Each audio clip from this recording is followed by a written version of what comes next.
viewers.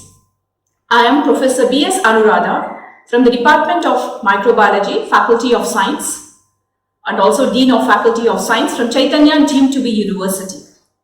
Today, we shall go into the most important aspect in the physiology of bacteria, that is bacterial sporulation, or otherwise called as endospore formation. So what are these endospores? Endospores are actually unicellular structures and they are mostly produced in plants, algae, bacteria, fungi and protozoans. Spores are mostly produced during unfavorable conditions like when they are without nutrients, desiccation, high temperature, pH changes, etc.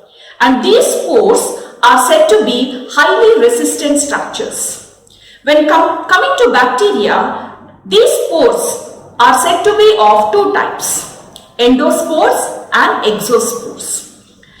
Endospores are formed within the vegetative cells, that is inside the cell. Whereas coming to exospores, they are formed either or inside, or that is on one end of the vegetative cell or on the surface of the cell. This type of spores we mostly see in fungi, which are very easy to be dispersed. Whatever it is, spores have a very remarkable capacity of sustaining and resisting very harsh conditions. And these spores play a very important role, especially in any type of physiological functioning. A large number of gram-positive, especially bacteria, can form special, resistant, dormant structure which we are calling it as endospores, like species of Bacillus, Clostridium, Sporosarcina and even some Actinomycetes members. The best example we can give is Clostridium tetani, which produces tetanus, Clostridium perfringens, which is said to cause wound infections, Clostridium botulinum, which can cause botulism. So these are the organisms which cause deadly diseases. And we also have some spores produced by Actinomycetes species. The best example we can give is the earthy smell which we get after the first shower of rain. This is because of an organism called Streptomyces geosmin, which is in the form of a spore during the harsh summer, and whenever the first rain or first shower comes in, the spores germinate to produce that particular earthy smell. Now coming to endospore from bacteria, as I was talking about, they are dangerous pathogens. Endospores are of great practical importance in food, industrial and medical microbiology. Endospores can be examined both by light microscope as well as electron microscopes. And depending upon the position of the spore in a spore mother cell, we can divide them into central spore when the spore is located in the center, subterminal spore when it is present towards a terminal, and terminal spore when it is completely present on the terminal of that particular spore mother cell. Now coming to the staining techniques, spores are very difficult to stain. We cannot stain them using the usual carbon, crystal violet or iodine. So spores are mostly observed as intracellular, retractile bodies in unsustained cell suspensions or sometimes as colorless areas. The spore wall is relatively impermeable, but dyes can be made to penetrate by heating the preparation. So mostly we undergo or we do spore staining by using a special type of stain called as malachite green or carbol-fuscin. So these are added to the smear, heated, so that the stain penetrates into this particular thick spore coat and they are stained. And even, for example, even if we add a decolorizing agent, they do not get stained. Now coming to the resistance of these spores. Endospores are resistant to both heat as well as dry sterilization. They are resistant to ultraviolet radiation, extreme desiccation, and also by using bacterial enzymes like lysozymes. They are also resistant to chemicals like detergents, organic solvents, etc. And there are some spores which are said to be remained viable for almost 1 lakh years.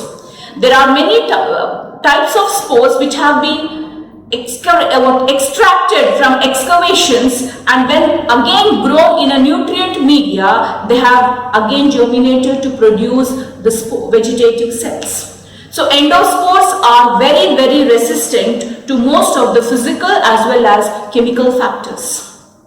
Now coming to the structure of a spore. This is a typical structure of a spore when you see it under an electron microscope. So it has a coat, outer membrane, cortex, germ cells and inner membrane. So now we shall go into what are the characteristics of these layers of this particular spore. Now the spore often is surrounded by a very thin delicate membrane covering called the exosporium. It's like a balloon covering. But all spores, all bacteria do not produce exosporiums. Only some species of bacteria are said to produce this particular exosporiums. This exosporium is mostly made up of proteins. It is impermeable and also responsible for the spores resistant to chemicals and chemical detergents. Now, lying below this particular exosporium and spore coat is the cortex, which occupies large amount of the spore volume, and it rests beneath the spore coat. It is made up of peptidoglycan that is less cross-linked than in vegetative cells. Cortex helps in dehydration process during sporulation and thus provides the spores to be resistant to high temperatures. It also has a germ wall which protects from potentially damaging chemicals and also protects the central core of that particular spore. The spore wall or otherwise called as the core wall is inside the cortex and surrounds the protoplast or core.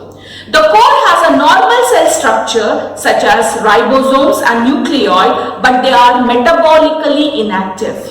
There is no any type of physiological functioning that is taking place inside the spore. The exosporium and spore coat both protect the spore from chemicals. The core plays a major role in the resistance because of the very low water content. It also contains a special type of substance called as dipicolonic acid complex with calcium ions and slightly lower pH. This calcium dipicolonate complex is only observed in endospores. It is completely absent in a vegetative cell. You will not find any amount of calcium dipicolonic acid in a vegetative cell. But the major protection of the DNA is due to small acid-soluble DNA binding proteins, also called as SASPs, which saturate the spore DNA. These are the ones which help the spores or which help the DNA of the spore to sustain even UV radiations. Several types of this SASPs are there, but alpha and beta play a major role in resistance. Mutants which do not make this alpha and beta SASPs are considered to be more sensitive to UV radiations, desiccations and chemicals. The central core portion is the one which contains DNA, small amounts of RNA, ribosomes, very few enzymes and nearly 40% of dipicolonic acid. This dipicolonic acid helps in preventing the damage against DNA by chemicals present in the environment. The outer and the inner coat are made up of proteins and they provide chemicals and chemical resistance to the spores. Now, if this is the diagram of a spore or endospore formation, so you can see the different types of spores. We have the central spore, subterminal spore and the terminal spore, and this is the structure of the endospore after it is formed. Now, what are the protective factors in a spore? The spore, as we said, is resistant to many number of physical and chemical factors. This is because of the spore coat proteins, spore pigments in coat, dipicolonic acid in the core, and SASP in the core. These are completely absent in a vegetative cell. So this is the structure of the typical dipicolonic acid, otherwise called as pyridine 2,6-dicarboxylate. It is a unique spore core which exists mostly as a calcium chelate. It mostly is about 10% of the dry weight and is important in heat resistance. This calcium dipicolonic acid is only present in endospores. It is completely absent in a vegetative cell. Now coming to the stages of sporulation. So how is a vegetative cell which was resistant to temperature, which was resistant to desiccation, resistant to UV radiation, resistant to chemical detergents or chemicals, how it has completely converted itself into a endospore which is resistant to all the above factors. So coming to the first stage, that is a vegetative cell, where cells are undergoing normal vegetative growth. This is mostly defined as stage 0. Then coming to the stage 1, here the chromatin network slowly condenses.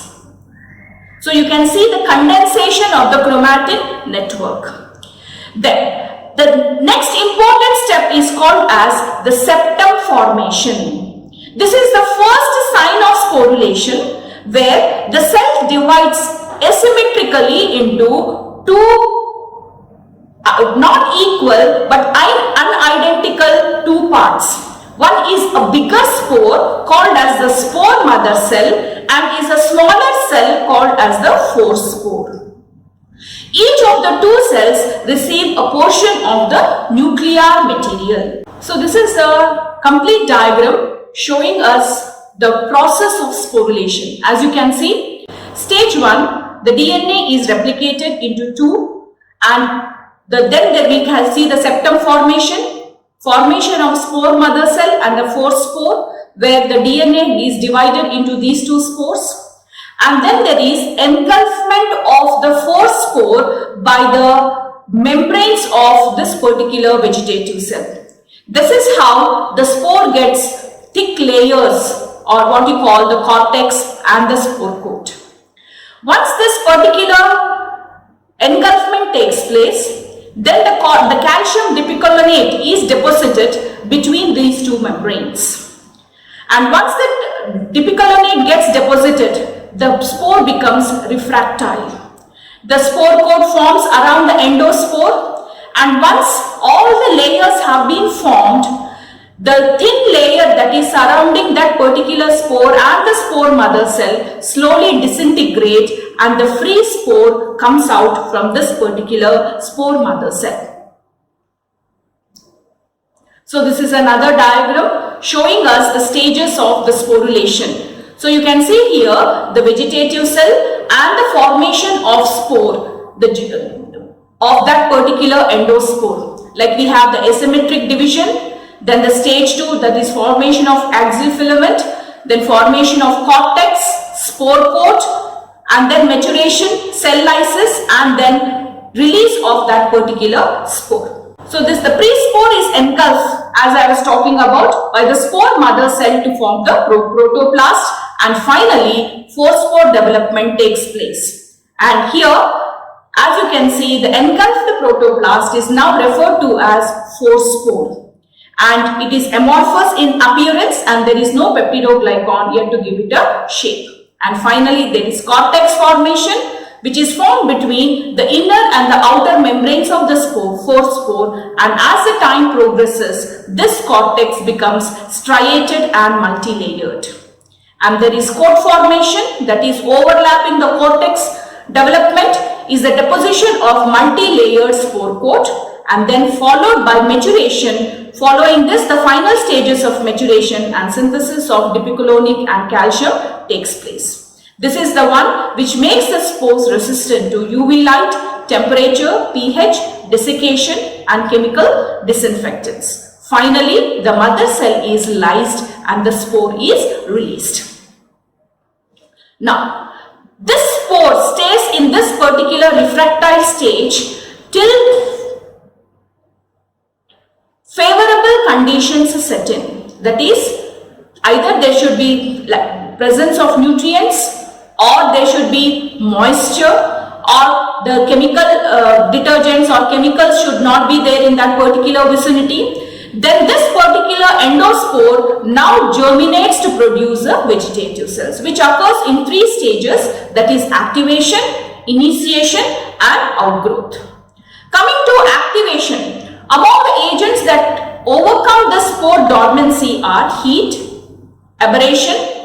So when this particular spore is placed in environment that favors germination, that is nutritionally rich medium, these bacterial spores will not germinate until first activated by another agent that damages the spore coat. So this mostly occurs due to the heat, aberration, acidity and other compounds. Then starts the initiation.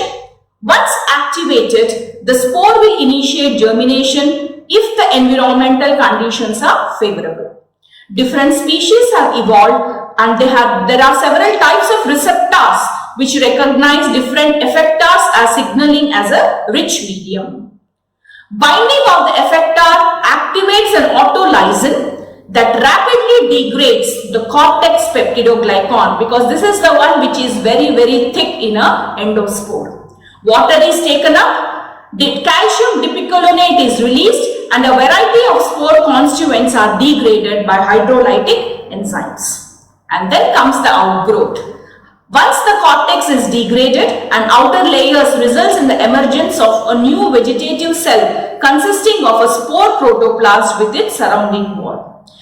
A period of active biosynthesis follows. This period, which terminates in cell division, is called as the outgrowth. Outgrowth requires a supply of all nutrients, especially which are essential for cell growth. And once the outgrowth takes place, the endospore is now completely germinated to form a vegetative cell, which is resistant to different types of chemical reagents as well as to physical agents. So this is how a vegetative cell, which was sensitive to all the other physical and chemical factors, has converted itself into an endospore that is resistant to many number of physical and chemical factors. That's for now. We shall be talking about more physiological process in the next videos. Thank you.